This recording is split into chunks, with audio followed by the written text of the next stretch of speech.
नमस्कार। आप सभी का एक बार फिर से स्वागत है हमारे चैनल दुर्गा भक्ति मार्ग पे। आप सभी को कन्या पूजन की हार्दिक शुभकामनाएं।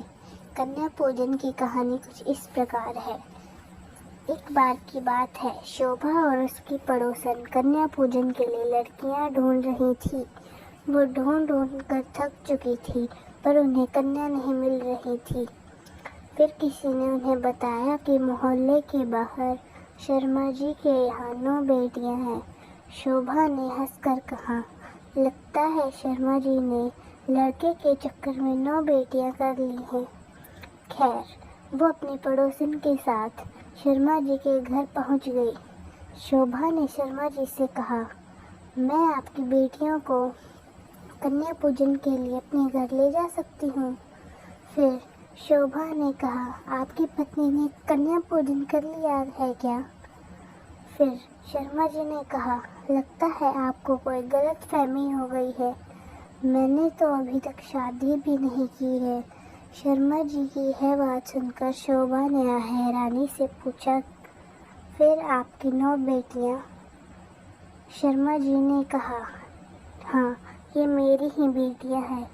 इन्हें मैं कहाँ से उठा कर लाया हूँ।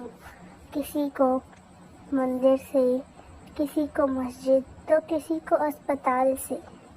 इनके माँ बाप हैवानियत की सभी हद पार करके इन्हें मारने के लिए छोड़ गए थे, और मेरी 2 सबसे छोटी बेटियों को तो मैं कूड़ेदान से उठा कर लाया हूँ। पता नहीं वो कितने निर्दयी होते होंगे जिन्हें अपनी ही बेटियों पर दया नहीं आती।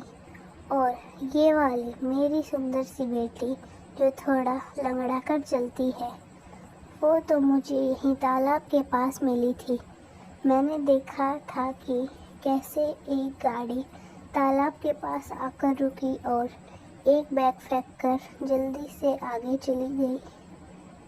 ना जाने किस चीज़ की जल्दी थी। बैग को देखकर मुझे उस दिन थोड़ा लालच आ गया, पर जैसे ही मैंने बैग खोला, मैं अपने आंसू रोक नहीं पाया।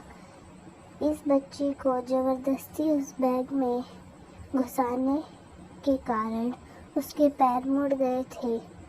उस बात को 7 साल बीत चुके हैं, पर आज भी मेरी यह बच्ची अपने पैरों को देखकर उदास हो जाती है। शर्मा जी की बात सुनकर शोभा को एहसास हो गया था कि सही मायने में तो शर्मा जी ही उन बच्चियों के पिता हैं। शोभा उन बच्चियों को पूजन के लिए अपने घर ले आई। कन्या पूजन करते समय वो सोच रही थी कि जो लोग अपनी बेटियों के साथ ऐसा करते हैं वो हम में से ही एक होते होंगे। क्या वो लोग अपनी बेटी को मारकर नवरात्रि में दूसरी बेटियों की पूजा करते हैं? जो लोग बेटी को मार देते हैं, क्या वो भी कन्या पूजन इसी तरह मनाते होंगे?